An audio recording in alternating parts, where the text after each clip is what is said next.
ये सभ्यता का प्रश्न है, ये मान्यता का प्रश्न है, किसी भी राजनीति से बड़ा है। और भारतीयता में अगर मैं राजनीति को परिभाषित करूं तो राजनीति के बारे में आप मन में एक छोटा सा कहीं कॉर्नर में बिठा दीजिए कि राजनीति सिर्फ टॉयलेट रूम जैसी है, इससे ज्यादा कुछ नहीं। घर में टॉयलेट रूम होता है ना, लेकिन पूरा घर टॉयलेट रूम नहीं हो सकता। घर का एक छोटा सा कोना टॉयलेट रूम होता है जिसमें 10-15 मिनट हम बैठ सकते हैं, इससे ज्यादा नहीं। राजनीति भी वहीं तक है, क्योंकि उसके आगे तो बहुत कुछ है। किचन है, डाइनिंग रूम है, ड्राइंग रूम है, बेडरूम है, वो महत्व के हैं। टॉयलेट रूम नहीं है, 15 मिनट के लिए है बस। तो राजनीति भी उतनी ही है। इसको इससे ज्यादा सर पे मत चढ़ाइए, नहीं तो तकलीफ करेगी आपको। राजनीति को हमने जरूरत से ज्यादा सर पे चढ़ा लिया है, और इतना चढ़ा लिया है कि हर छोटे बड़े काम में किसी न किसी पुढ़ारी को पकड़ के लाते हैं। हाँ, मंदिर का उद्घाटन वो पुढ़ारी करता है जो जिंदगी भर बलात्कार करता रहा, जिसने दूसरों के घर जलाए हैं, दूसरों के घर में चोरियां लगाई हैं, वो मंदिर का उद्घाटन कर रहा है। राम कथा का उद्घाटन वो पुढ़ारी करता है जो चरित्र में बिल्कुल रावण से भी गया बीता है। कृष्ण कथा का उद्घाटन वो पुढ़ारी करता है जो कंस से भी 10 फीट नीचे है नैतिकता में और चरित्र। हमने सच में इनको सिर पर चढ़ा रखा है। हर छोटे बड़े काम में इनके आगे पीछे घूमते रहते, आइए जी हमारे यहां उद्घाटन। कहां फंस गए आप इनके चक्कर में।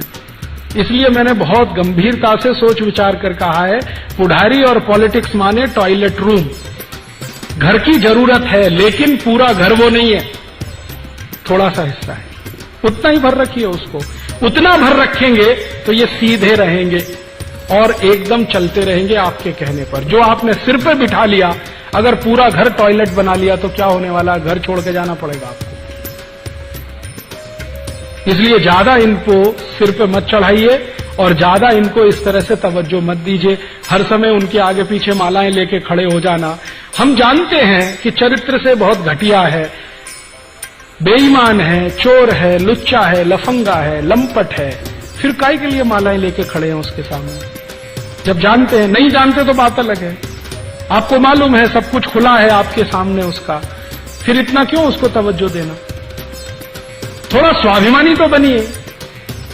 भारत के लोग तो स्वाभिमान के लिए गर्दन कटा देते हैं, स्वाभिमान नहीं छोड़ते। हमने इतना छोड़ दिया है। तो जब आप थोड़े स्वाभिमान से, आत्मसम्मान से खड़े होने लगेंगे तो ये पॉलिटिशियन आपकी इज्जत करने लगेंगे। जब इनके सामने आप गिड़गिड़ाते और रुंगड़ाते खड़े रहे, ये आपके सिर पर चढ़ के बैठेंगे।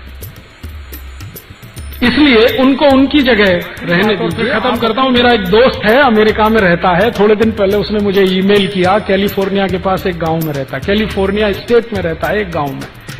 तो उसने मुझे ईमेल किया और बोलता है, राजीव भाई मेरा घर जल गया। तो मैंने कहा सो व्हाट, जल गया तो जल गया, क्या फर्क पड़ता है। उसने कहा नहीं मैं कुछ बताना चाहता हूं। मैंने कहा बताओ। उसने कहा जब मेरा घर जला तो सबसे पहले फायर ब्रिगेड आ गया और फायर ब्रिगेड ने आग बुझाई। फिर तुरंत ही इंश्योरेंस कंपनी वाले आ गए, चेक लिख के देके चले गए। फिर पुलिस आ गई, मेरे घर में FIR नोट करके चले गए। तो मैंने कहा फिर क्या है। उसने कहा मेरा पड़ोसी नहीं आया। मैंने कहा भाई तू अमेरिका में रहता है, भारत नहीं है ये।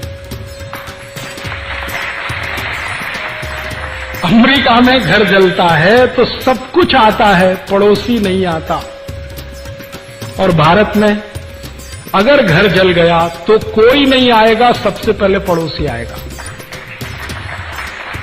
फायर ब्रिगेड वाले कहेंगे अभी पानी नहीं है टैंक में, 2-3 घंटे बाद पानी भर के आएंगे। पुलिस कहेगी हमको फुर्सत नहीं है, यहां आओ और FIR कराओ। सरकार कहेगी 2-3 साल बाद इंश्योरेंस का पेमेंट होगा। कोई नहीं आएगा, पड़ोसी पहले आ जाएगा। ये तो सभ्यता है। इसी सभ्यता को बचाने की लड़ाई है ये, जो दूसरे देशों के पास नहीं है। जॉर्ज बुश और अमेरिका इससे वंचित है और हमारे पास ये है। जो है अच्छा है तो बचा के रखना है, और कहीं खराब हुआ है तो अच्छा बनाना है।